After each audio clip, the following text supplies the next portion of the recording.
नमस्कार दोस्तों, मैं हूं मनोज कुमार गुप्ता। आप देख रहे हैं मेरे चैनल को। इसका नाम है रेगुलर क्लासेस फॉर अकाउंट। सामने आपको दिख रही है इनकम टैक्स की बुक SC मल्होत्रा वाली। चैप्टर चल रहा है इनकम फ्रॉम हाउस प्रॉपर्टी। कोशिश करेंगे क्वेश्चन कराने की। 42 question number 42।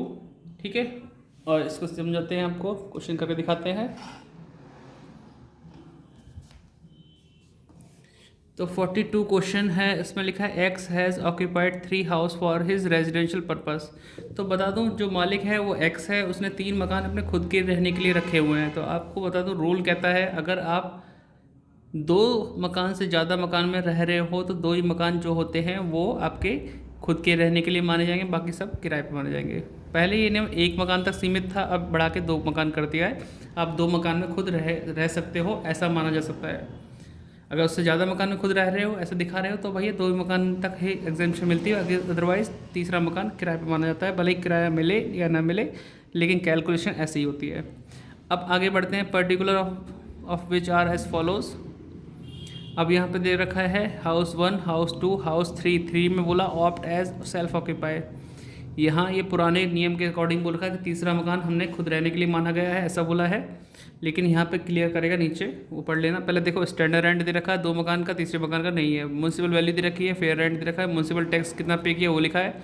Repair, insurance, ground rent, इनका कोई लेना देना नहीं है हमारे फॉर्मेट से, तो हम यूज़ नहीं करते इनको। एक्स ने बोरो किया 30,000 20% पर एनम पर for construction of third house. तीसरे हाउस को बनाने के लिए लोन लिया है। डेट ऑफ बोरोइंग है 1 June 2015। Date of repayment of loan है 10 मई 2023। Construction of all the house was complete in मई 2020 को कंप्लीट हो चुके हैं सारे मकान। ठीक है। Compute the taxable income of X under the head income from salary for the income from house property बोला है, सैलरी मुंह से निकल गया।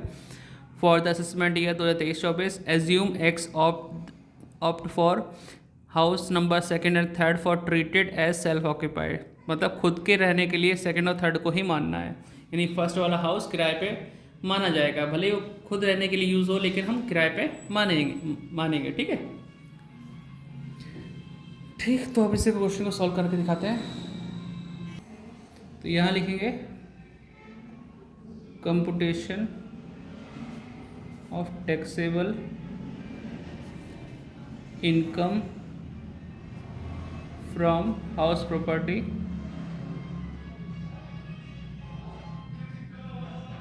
ठीक है। फिर देख पा रहे हैं आप, for the assessment year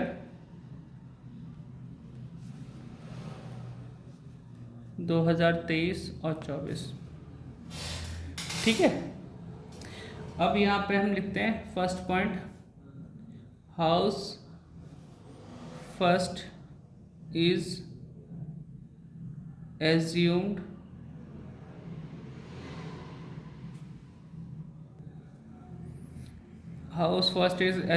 for let out. भले ही वो रहने के लिए यूज़ है, लेकिन लेट आउट माना गया। 2 मकान जो 2nd 3rd थे वो उसने ऑप्ट किए कि खुद के रहने के लिए। बाकी ये पहला मकान है वो किराए पे माना जाएगा, चाहे उसे किराया मिले या ना मिले, उससे कोई मतलब नहीं। तो क्वेश्चन करते कैसे हैं, पहले हम लिखेंगे म्यूनसिपल वैल्यू। म्यूनसिपल वैल्यू कितनी होगी इसमें, 10,000 रुपये। फिर number 2 fair rent. Fair rent होगा 18,000। ठीक है। Number 3 standard rent 15,000। नंबर 4, जब हमने किराए पे माना है तो किराया भी दिखाएंगे। अब आपको पता है जिस मकान में हम खुद रह रहे हैं, कितना भी कोशिश कर लें उसमें किराया तो मिलेगा ही नहीं, तो हम यहाँ लिखेंगे नील। अब पहला पॉइंट क्या होता है, पहला पॉइंट होता है आपका एक्सपेक्टेड रेंट। अब वो कैसे निकालेंगे, म्यूनसिपल वैल्यू फेयर रेंट में ज़्यादा क्या है, आपका ज़्यादा है 18,000, लेकिन वो तो स्टैंडर्ड रेंट से भी ज़्यादा पहुंच गया। तो इन दोनों में से जो भी ज़्यादा हो, लेकिन स्टैंडर्ड रेंट से ज़्यादा नहीं होना चाहिए। अगर ज़्यादा निकल रहा है तो स्टैंडर्ड रेंट ही एक्सपेक्टेड बन जाएगा।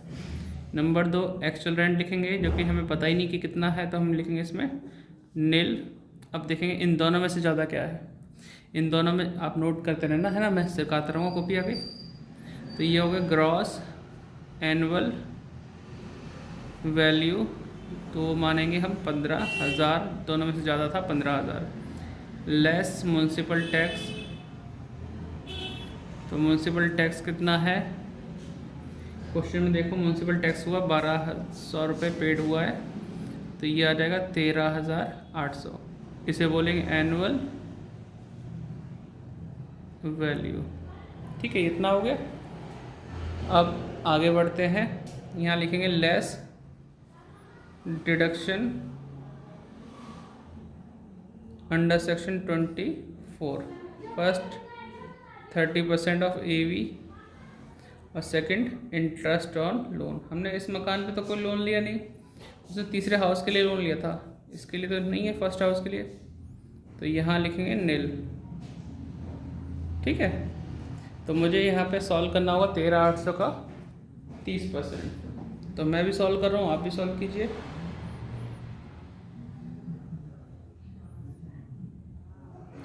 तो 13,800 इंटू 30%, ये हुआ 4140। तो 4140 कितना आएगा, इसमें माइनस करेंगे 13,800 में से, तो 9,660। ये इनकम शो हुई, इनकम मिली कुछ नहीं, लेकिन हाँ शो दिखाना पड़ा। तो इनकम फ्रॉम हाउस प्रॉपर्टी। ठीक है, आप इसे नोट डाउन कीजिए, मैं आपको सेकंड हाउस करके दिखाता हूँ। अब सेकंड हाउस तो माना था कि भाई खुद रहने के लिए यूज़ है, तो वहाँ तो स्टार्टिंग नील से होगी। ठीक है, वीडियो पॉज करें, नोट डाउन कर लें, आगे बढ़ाता हूँ। Second point, house second is used for self residency. ठीक है, तो अब इसमें क्या करेंगे, हम सब कुछ नील लिखेंगे। कैसे कैसे, ग्रॉस से स्टार्ट करते हैं। Gross annual value nil, less municipal tax nil, annual value भी क्या आएगा,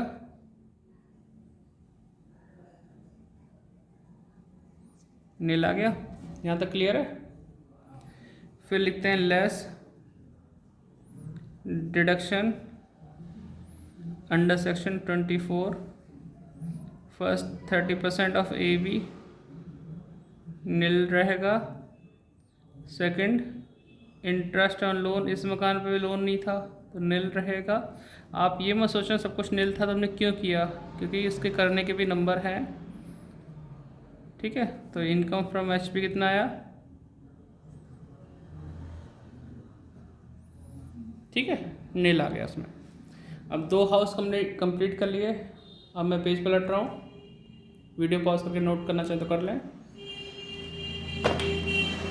अब आएगा हाउस 3 पॉइंट, हाउस 3 थर्ड मतलब is used for self residency. ठीक है, अब इसमें क्या लिखेंगे, वही सब कुछ। Gross annual value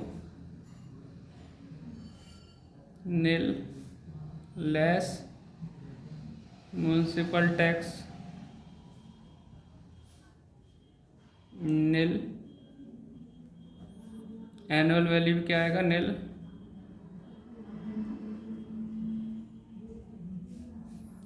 less deduction under section 24, first 30% of EV nil रहेगा।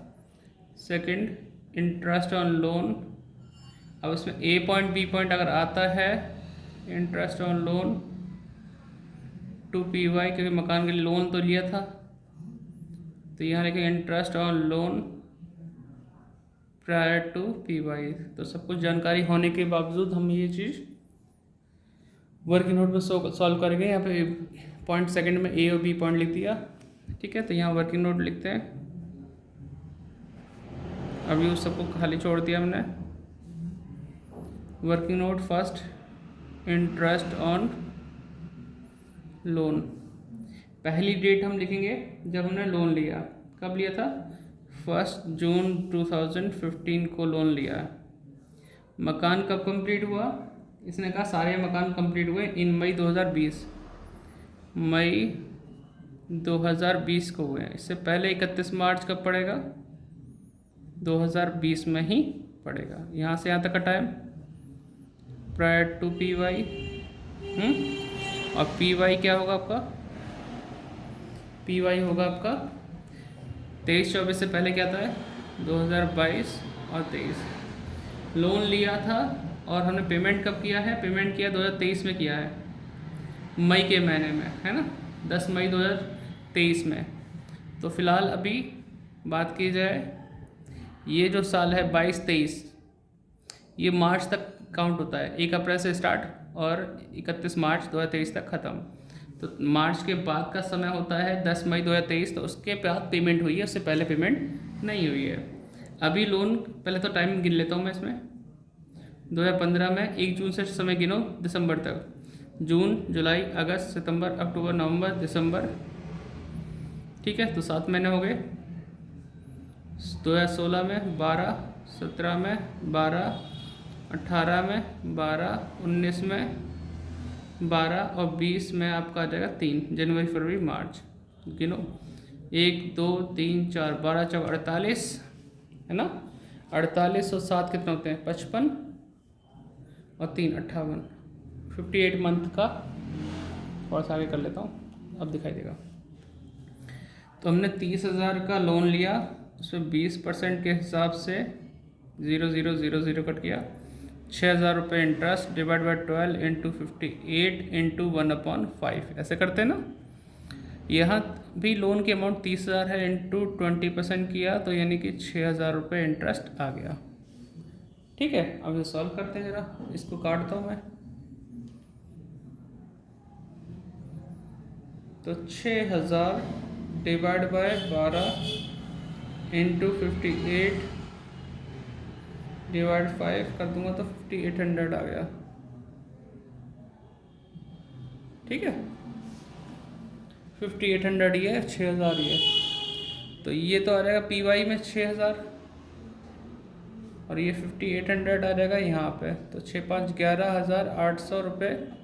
अब नील में से माइनस करूँगा। अब देखो ये तो आप नोट कर लो या स्क्रीनशॉट ले लो इसका, ठीक है, आराम से नोट कर लेना। यहाँ चलता हूँ थोड़ा। तो नील में से माइनस करूँगा 11,800, तो माइनस क्या आ जाएंगे 11,800, जिसे कहेंगे लॉस फ्रॉम HP। ये लॉस है और पहले वाले में इनकम थी। इनकम कितनी थी? 9660, ठीक है, 9660। तो यहाँ सॉल्व कर लो। Total taxable income from house property, मतलब HP लिख दिया मैंने, ठीक है। पहले हाउस में इनकम थी 9660 प्लस सेकंड वाले में नील और थर्ड वाले में माइनस का 11,800। ब्रैकेट है मतलब माइनस का है, लॉस है। लॉस ज़्यादा है, प्रॉफिट कम है, तो आप क्या करें, बचेगा लॉस, क्योंकि 11,800 की अमाउंट ज़्यादा है। तो 9660 माइनस कर दूँ तो ये आएगा 2,140, जो कि हमारा ब्रैकेट वाली अमाउंट है, लॉस है, लॉस फ्रॉम HP। यही हमारा आंसर आ रहा है। तो आपको 1 बाय 1 मैंने सब कुछ दिखाने की कोशिश की है, आप नोट डाउन कर लीजिए। मिलते हैं नेक्स्ट वीडियो में। पीछे वाला तो अपन देख ही चुके हैं, लास्ट पेज पे जो था वो ना, वीडियो दोबारा रिप्ले करके देख सकते हैं, ठीक है। मिलते हैं नेक्स्ट वीडियो में। बाय बाय, ख्याल रखिए अपना, पढ़ाई करते रहिए।